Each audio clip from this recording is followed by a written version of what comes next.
Let us learn English. So students, today we are going to learn direct, indirect. और direct indirect होता क्या है, देखिए जब कोई बात कही जाती है, पहली बात तो हमें डायरेक्ट को समझना चाहिए और इनडायरेक्ट और डायरेक्ट दोनों को समझना चाहिए। तो जब कोई बात बोली जाती है, देखिए Vinod says I am happy, तो डायरेक्टली कहा कि उसने कहा कि मैं खुश हूँ, राइट। इनडायरेक्टली कैसे कहेंगे, देखो Vinod says that he is happy, Vinod कहता है कि वह खुश है, हमने बताया उसके बारे में, वह खुश है। यहाँ पे विनोद कह रहा है आई एम हैप्पी, हम यहाँ पे इनडायरेक्टली कह रहे हैं Vinod says that he is happy, तो उसी बात को हमने इनडायरेक्टली बताया।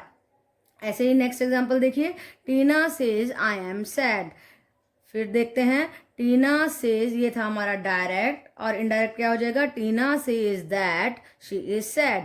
तो says that she is sad, ये वाला चेंज हो गया, देखो यहाँ पे सब्जेक्ट का चेंज हो गया।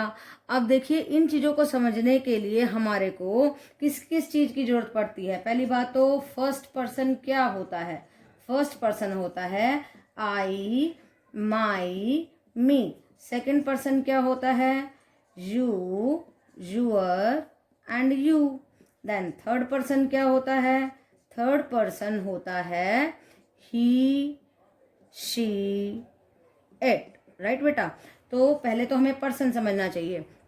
तो इसमें फर्स्ट जो रूल हम लगाएंगे वो किस चीज का रूल लगाएंगे, देखिए ये वाला, इस चीज को चेंज करने का। देखिए SON, एस इज सब्जेक्ट, तो ये हमारा सब्जेक्ट है, राइट नहीं ये सब्जेक्ट है। अब मान लो हम कह दें Radha said to Leela, Leela, right. So ये सब्जेक्ट, ये ऑब्जेक्ट, ये क्या है हमारा ऑब्जेक्ट, राइट। और ये हमारा फर्स्ट पर्सन वगैरह यहाँ देखेंगे। तो जो एक रूल, फर्स्ट रूल देखिए क्या है, SON 1 2 3। तो हमारा फर्स्ट पर्सन जो है आई, माई, मी है, वो इस सब्जेक्ट के अकॉर्डिंगली चेंज होगा। अगर लड़की है तो शी लगाइए, अगर लड़का है तो ही लगाइए। और सेकंड पर्सन जो है यू, यूअर, यू है, वो किसके अकॉर्डिंगली चेंज होगा, ऑब्जेक्ट के अकॉर्डिंगली चेंज होगा, इसके अकॉर्डिंगली चेंज होगा। ये जो लीला हमने लिखा है या मी लिख देते तो उसके अकॉर्डिंगली चेंज होता, राइट बेटा।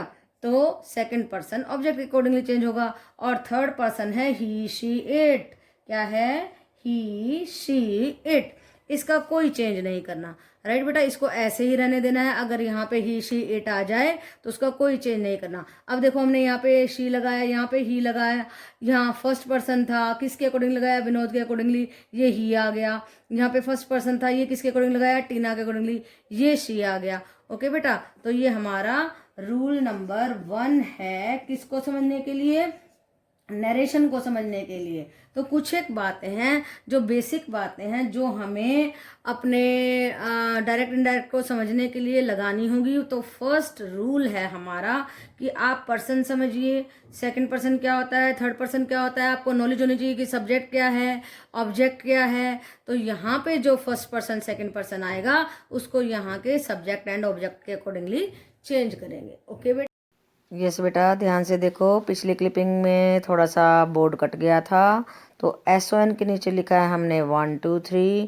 तो सब्जेक्ट होता है, फर्स्ट पर्सन होता है हमारे सब्जेक्ट के अकॉर्डिंगली चेंज, सेकंड पर्सन होता है ऑब्जेक्ट के accordingly, and third person no change. तो फर्स्ट पर्सन क्या होता है, I, my, me, second person you, your, you, and third person he, she, it. Okay बेटा। Yes, beta. Now let us see what is rule number 2 for the direct and indirect. If introductory verb is in present, if the introductory, देखो ये introductory verb है, ये introductory verb है, जो बात कही जाती है वो speech होता है, ये है हमारी introductory verb और ये है हमारी speech, right बेटा। सो देखिए कहता है अगर ये चीज the child says, he will से, अगर ये प्रेजेंट में है या किस में है, फ्यूचर में है, विल से फ्यूचर हो गया ना, the tense of the verb in the direct speech will not change. I am thirsty, this is the tense of the verb. What is this? Tense of the verb, this will not change, ये change नहीं होगा, वैसा ही रहेगा. That he is thirsty, the child says that he is thirsty. Then again see, he will say I know you, he will say that he knows you. देखो अब हमने ये चेंज किया है कि ये फर्स्ट पर्सन था, सब्जेक्ट के अकॉर्डिंगली चेंज हुआ, द चाइल्ड क्या हुआ, ही हुआ. फिर ये फर्स्ट पर्सन था, ये सब्जेक्ट ये था हमारा, इसके अकॉर्डिंग चेंज हुआ तो ही हुआ.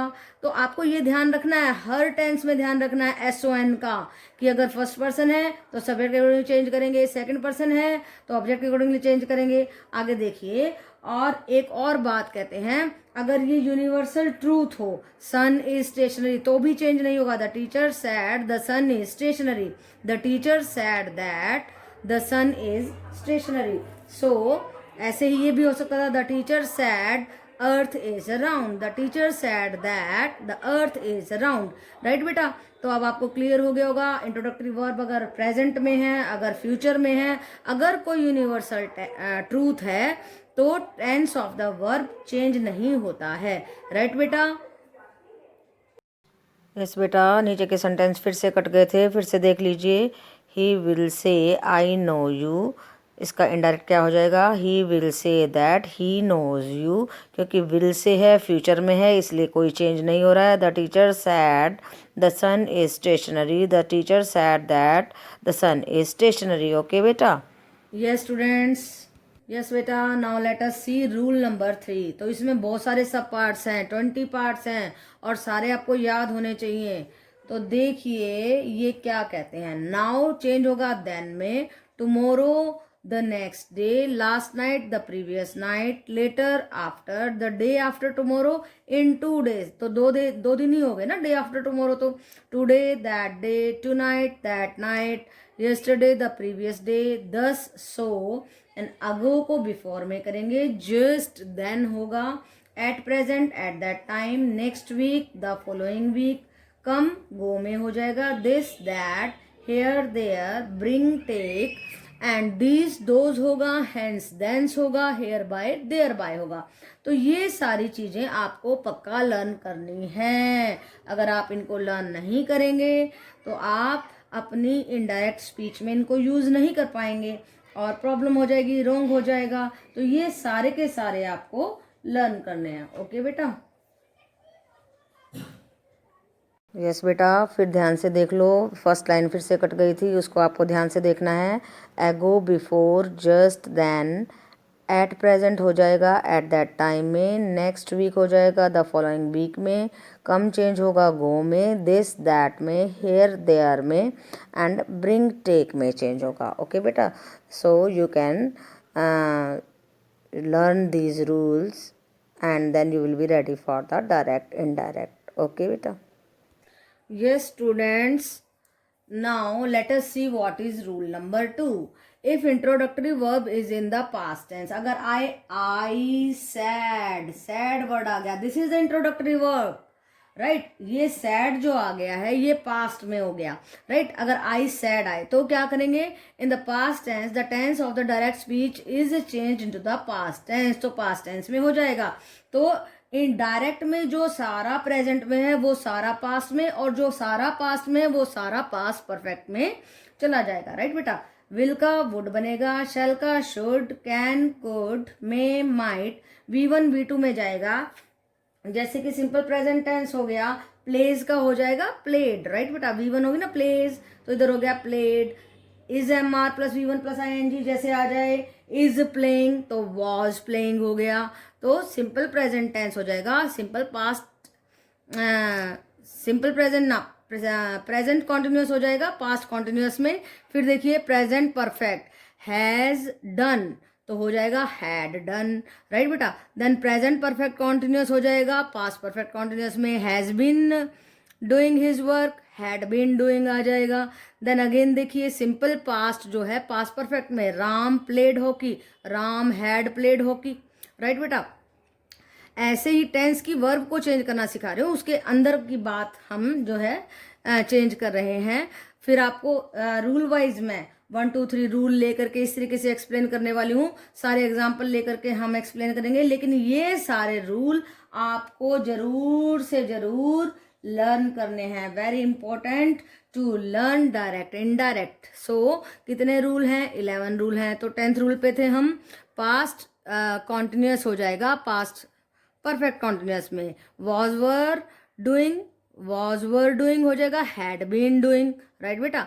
और जो पास्ट परफेक्ट होता है, हैड बीन या हैड डन या हैड बीन डूइंग, इनमें कोई चेंज नहीं होता, उनको हम यूं का यूं छोड़ देते हैं, राइट बेटा। So it these were the 11 सब parts of the rule number 2, right बेटा। पहला रूल था हमारा कि अगर हमारी इंट्रोडक्टरी वर्ब प्रेजेंट में या फ्यूचर में हो, विल से या सेज हो या यूनिवर्सल ट्रूथ आ जाए तो कोई चेंज नहीं होता है हमारी स्पीच में। लेकिन अगर इंट्रोडक्टरी वर्ब आ गया पास्ट में तो हमारा टेंस हो जाएगा प्रेजेंट से पास्ट में और पास्ट से पास्ट परफेक्ट में।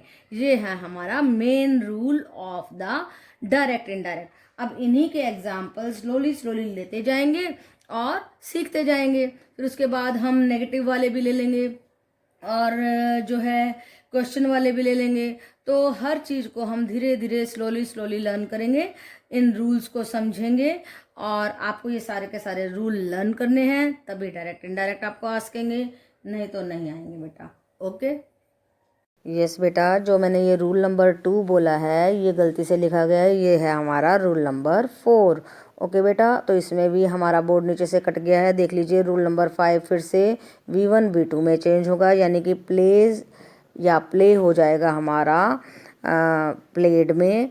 And is MR plus V1 plus ING जो है वो होगा हमारा वाजवर प्लस V1 प्लस ING, तो यानी कि इज प्लेइंग हो जाएगा वॉज प्लेइंग में, राइट बेटा।